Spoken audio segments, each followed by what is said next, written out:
The next unit is Unit 4, the last two Mishnayot of the first parak of Masechet Yoma begins as follows.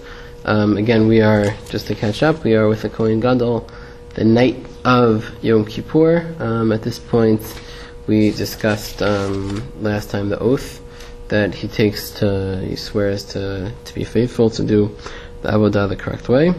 And then during the night, what he would spend his time doing, either teaching, learning, lecturing to others, being taught, or having other Kohanim read to him if he was unable to read himself. Then the Mishnah and Mishnah Zayin continues, Bikesh lihitnam name. Let's say we do all these things, we try to keep the Kohen up, we feed him the foods that won't make him drowsy, we have him teach or read or teach him, all those things. But it doesn't work. The night moves on, he gets very tired. And he wants to doze, he feels himself dozing off. Bikesh lihitnam name. Literally, bikesh means to request, but it means his body is it's like begging him. His body is trying to meet that name to doze off. Pirchei kahuna makin lefanav ve'etzva tzurada.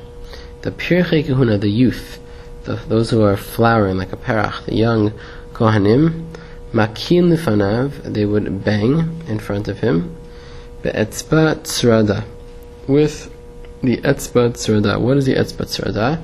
So Rashi understands this phrase. They would bang their etzba tzrada. They would take their finger, their etzba, which was next to the thumb, what we call the index finger, and they would snap that finger onto the palm of their other hands. They would take one hand, take their index finger and snap that finger onto the palm of the other hand, and that would make a noise, and that noise would wake up the Kohen Gadol, would just sort of startle him, and hopefully get rid of the little trance that he was in.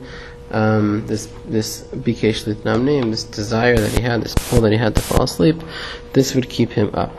And they would say to him, not only would they do this, when they would do this, they would say to him, Ishi Kohen Gadol, that same phrase, Ishi, literally our man, our master, the Kohen Gadol, Amod v'hafeg achat al haritzbah, stand up, and Amod, stand up, v'hafeg achat al haritzbah. So hafeg achat al haritzbah, usually hafeg refers to cooling off the floor. The Beit HaMikdash was made of marble. Obviously it was quite cold there, and therefore the Kohen Gadol, if he does not have any shoes on, it would be quite cold for him when he stood up, and therefore he would stand without any shoes on, and that would hopefully awaken him, get him out of his desire to sleep. Kind of like the stories of the Gdolim, the Vilna Gaon in particular. He wanted to learn Torah, and he would get tired. He would take a bucket of ice water, put his feet in, and that would keep him up. So perhaps that was based on this Mishnah, where he knew that when the Kohen Gadol would start falling asleep, so the way to keep him up would be to put his feet on the cold floor. It's interesting to note that while that's the simpler interpretation, there is an interpretation that he actually means that they would ask him to amuse them, to stand up and to amuse them, or to do some sort of a dance or something.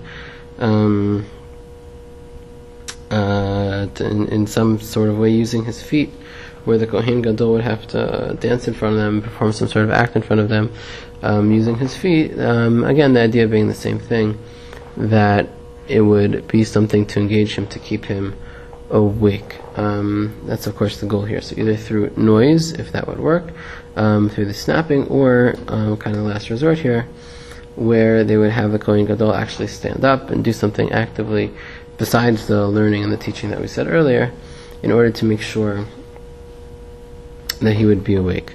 And then at that point, masikin oto ad she'agia zman hashchita. Masikin oto, we make him busy, asuk, until the time for shchita arrives. So again, whatever it takes, basically, at this point, that's what we would do in order to keep him busy. The Tiferet Yisrael brings down that they would read certain parts of Tehillim, parts of Shir Hamalot, to keep him awake, have him read it for other people, whatever it takes in order to keep him, to keep the Kohen Gadol awake. In fact, there are other versions of the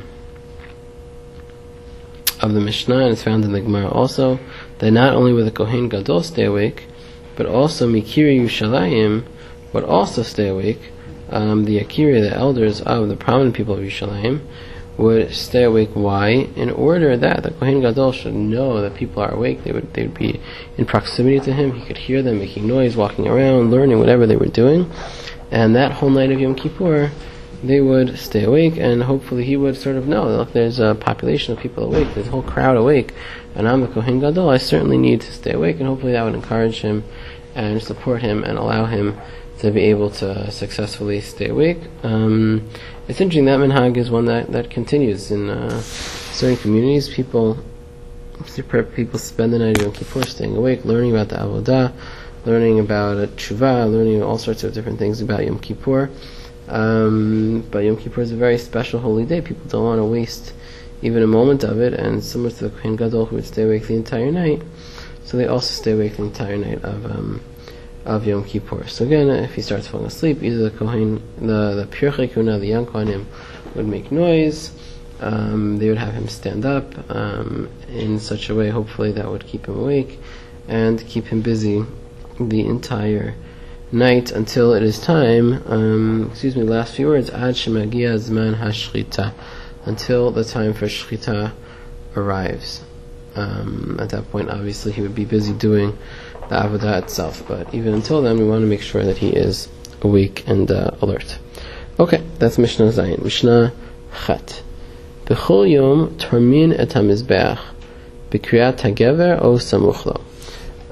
There's a special part of the avodah that was done in the Beit HaMikdash known as a Trumat Hadeshin, where every morning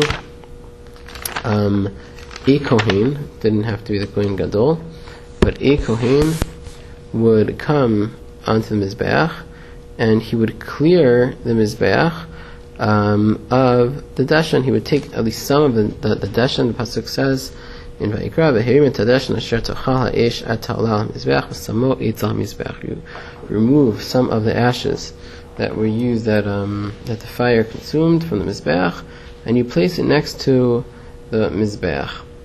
So that was part of the avodah. That would always start the day. In the Beit HaMikdash, before any carbon was brought, the first thing they would do, they would go and they would remove some of the ashes from on the Mizbeach. So normally that was a job of any Kohen. The Mishnah later on in the Masachet describe how they would divvy out the different responsibilities to the various different Kohanim. But on this day, on Yom Kippur, so that became the job of the Kohen Gadol specifically.